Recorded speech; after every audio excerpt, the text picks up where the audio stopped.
Hello everyone, my name's Carly Hamilton from Sproutspire, and this is a brand new series that I'm starting called Grow Your New Business.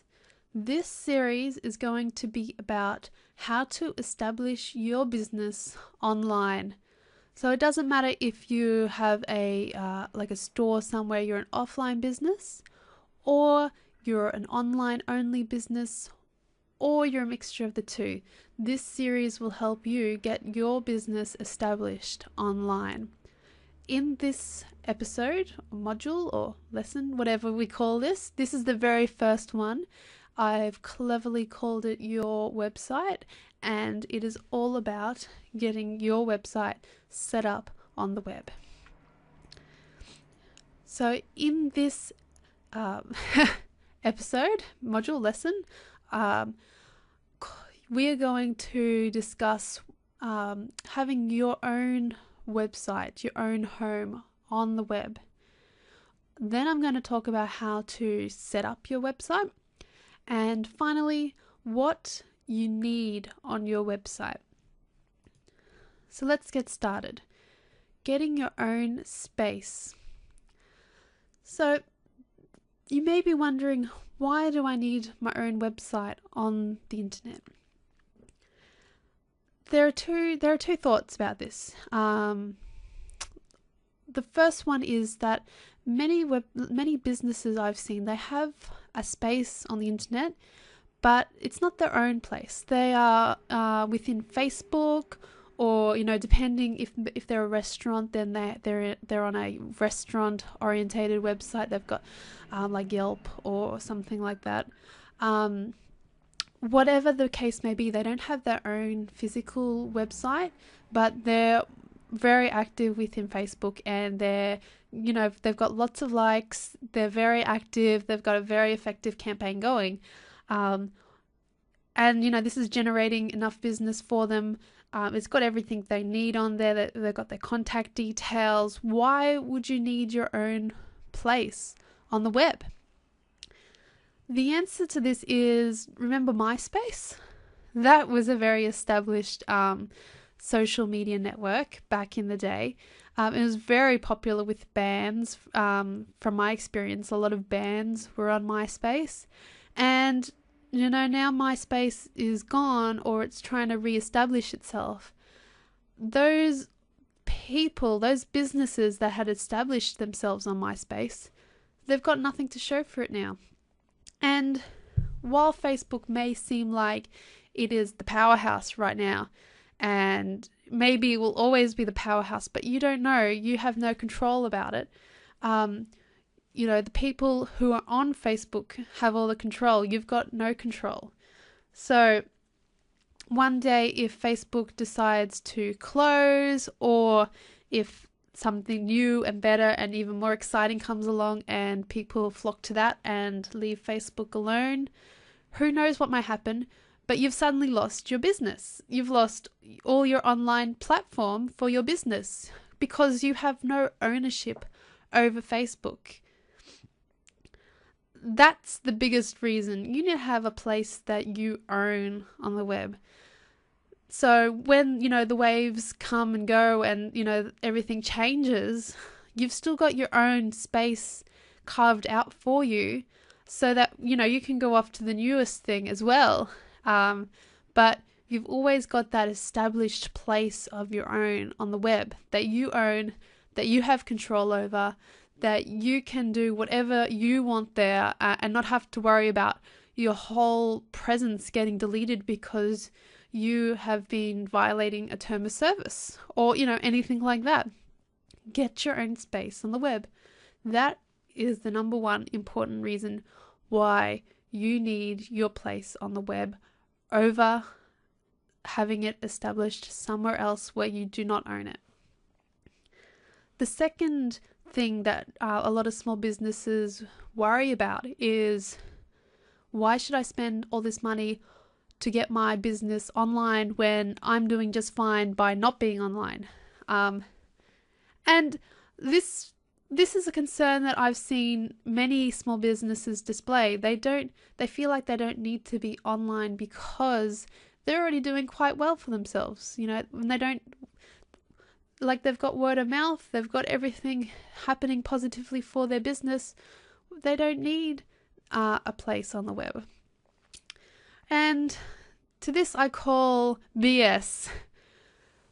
The internet is the best place to be spending your money for your marketing. And why I say it is the best place is because people find you. With traditional marketing, you had to go out and find, your audience. You had to find the magazine that they were reading. You had to find the place where they were living. You had to go out and actively find these people.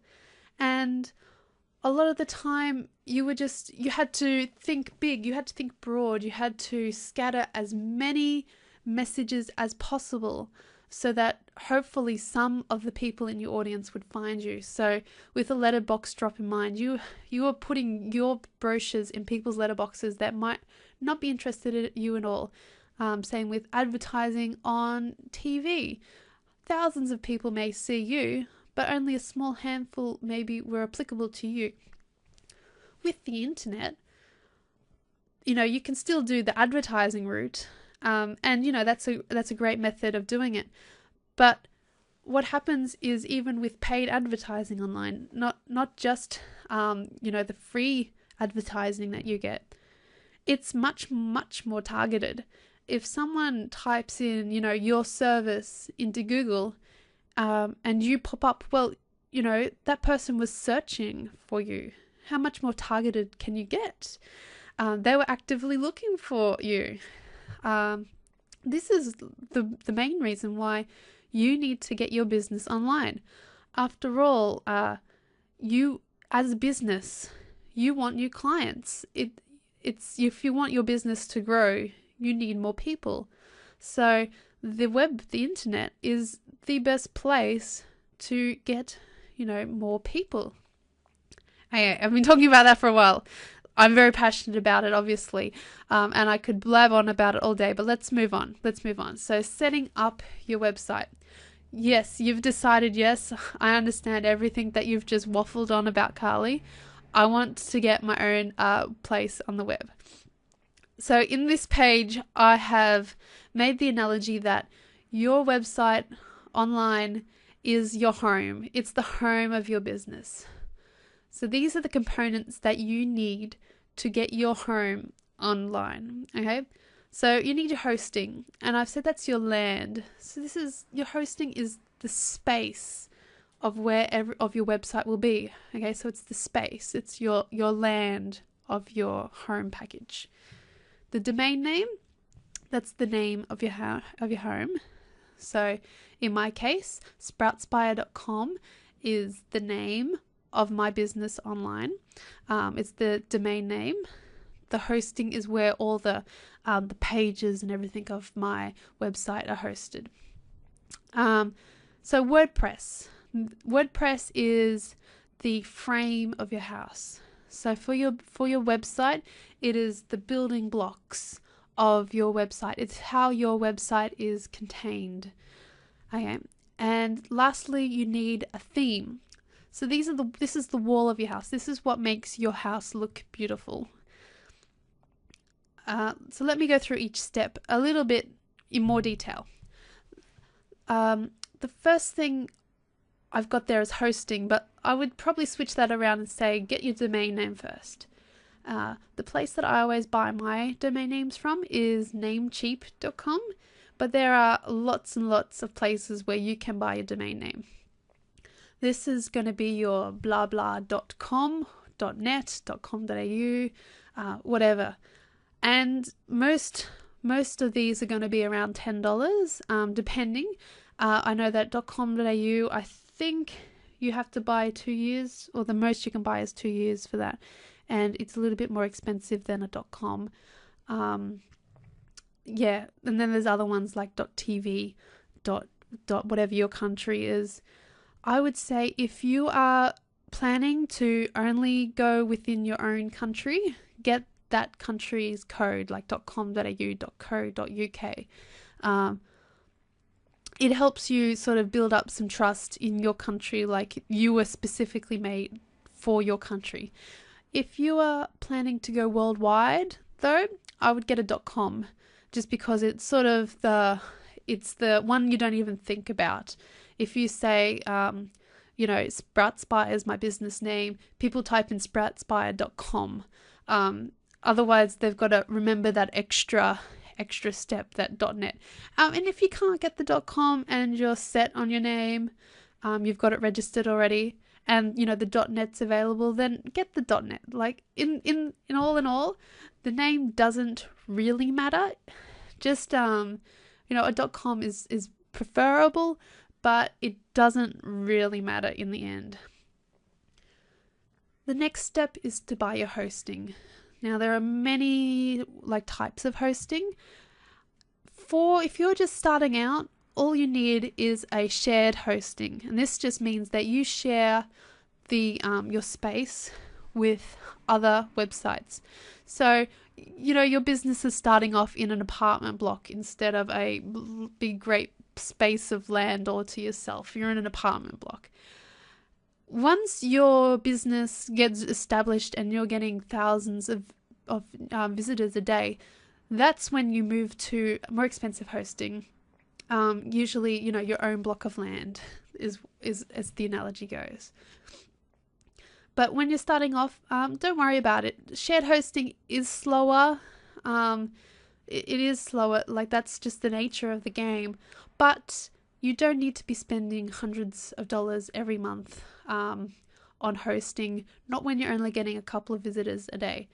Once your business is established, you definitely want to, put some money into your hosting though. Next is to set up WordPress.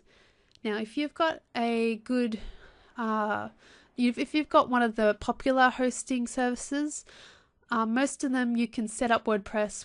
It's called a one-click install. It's really easy. In fact, I've got a video on how to do it on Bluehost. Bluehost has actually just changed how you do it, but it's exactly the same steps. You click on go, type in the name of your website, and click on go again or something like that.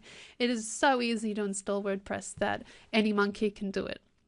That being said, if you feel overwhelmed at any point with any of this, you can easily hire someone to set up this for you. Go to some place like Odesk or something, and you could find someone who will set all this up for you, no hassles. So once you've got WordPress installed, you need to get your pretty walls for your website. This is where a lot of people spend a lot of time and a lot of worry about, how their website looks. I think later on get someone in to create you a custom design. But once you're just starting out with your new business, you just need something that looks good. And once you've got your website looking good and you've had it going for a couple of months, that's when you'll know what needs to be improved, what features you need for your website. At the start, you're sort of just guessing. Once it's been going for a while, that's when you know what works and what doesn't work, because you've seen the evidence. So for now, what I would do is I would go to themeforest.com. It might be .net, but I'll have the notes in the doobly-doo. But it's ThemeForest is the name of it.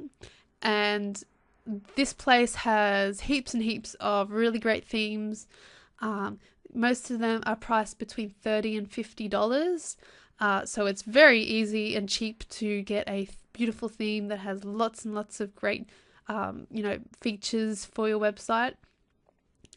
The way that I pick a theme for my website is I'll think to myself, what features do I need for this website? And usually it's a navigation sort of, I'm thinking functional. I'm not thinking I need some pretty boxes, I need it to be blue. That doesn't matter. I'm thinking functions. So I'm thinking I need a main menu with these things, and I want a sidebar with these things. Something like that. Think functional. give yourself a time limit. So say, okay, I'm going to give myself 30 minutes to find a good theme. Otherwise, you'll be there for days and days and days. Trust me, I've been there, just looking at all the beautiful themes. So give yourself a time limit, say 30 minutes. I want a theme with these functions. You found a couple at the end of 30 minutes, make your decision, purchase. And then all you need to do is upload your theme to your WordPress website, and you've got a beautiful home on the web that's yours. Next, we're going to talk about what you need on your website. So I'm talking here about what features, what pages do you need on your website. The first thing to think about is, what do your visitors need? So if your visitors, they're searching for your service on Google, dentists in Brisbane, for instance, and up pops your website. What kind of things are your visitors looking for when they're searching for your website? Now, this is going to vary widely between what kind of business you run. But most people are going to want to know, what is it that you offer? Maybe they want to know what your phone number is, what your address is, or a way to contact you. And then, lots of other features depending on your business. If you're a restaurant, then I want to know what's on your menu, what are your opening hours, maybe what your prices are depending on your business, those kind of things. So first, think about what is it that your visitors want, and make it easy for them to find it. And this also means that they're not going to be hassling you to know this information. Some people obviously aren't going to see your website, or are going to miss it, or are going to ask the question anyway, but you're going to save a lot of time that you need to be interacting with people, because it's right there on your website. They can ask you harder questions. The next step here I've got is ways to streamline your business. So did you know that you can use your website to streamline your business, so to automate your business? So some of the things that you could think about here is, what is a bottleneck in my business that I could use my website to fix? For instance, the most obvious one is ways that people can give you money without you needing to be there. So put up some kind of shopping cart or some kind of payment method, payment button, so that people can pay you without you having to, get out the old EFT machine and put through their card, etc. Make it really easy for people to pay you. And you'll be surprised that people, often they don't need you in the process of paying. You may be thinking, oh, but I'm a coach or I'm a consultant. We need to work out, what it is they want first before they can give me money. Well, start that process online. Have a form that they can fill out with what it is exactly that they need, so you don't have to be going back and forth through them all the time. Get exactly the information that you need, so that you can then quickly send them, okay, this costs this much, here's the bill, sort of thing. So you can speed up the payment process with your website. The other thing you can do with your website to streamline your business is think of all the questions that you get asked a lot. And usually these are the same, kind of questions over and over again. Once you've collected those questions, you can set up a frequently asked question page on your website, so that people, when they've got a question, they can go there first. Running on from this, maybe a bottleneck in your business is support, customer service, customer support. So you could set up some kind of ticketing system or some kind of customer service system online to streamline your customer service. So that's about all that I can think of right now for streamlining your business, but think hard about what it is, for your specific business needs. And I'm sure that you can come up with many ways that you could use your online presence to really streamline your business. The last point I've got on this page is ways to measure your success. The great thing about having a website is that you can really measure how well your website is performing. The main way to do this is to set up Google Analytics. Google Analytics is not really 100% user friendly, so I would get a tech friend in or hire someone from Odesk if you're not so technically inclined to help you set up Google Analytics.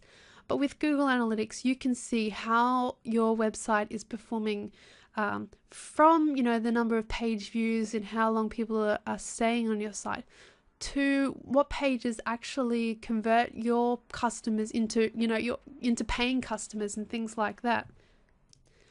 The great thing about having a website is that it is pretty much all measurable. So you are not just guessing, you can see exactly what is working on your website, what is not, and you can fix it, change it, and see if it performs better. So a website is a great thing to have as part of your business because you can see exactly how it's performing. So that's the end of today's lesson on getting your own home on the web. In the next episode, module, lesson of this series, I'm going to be talking about why you need to blog for your business and how to go about doing that. Okay, thank you very much if you watched this whole thing. My name's Carly Hamilton. I'm on Sproutspire, and I look forward to seeing you next time. Bye.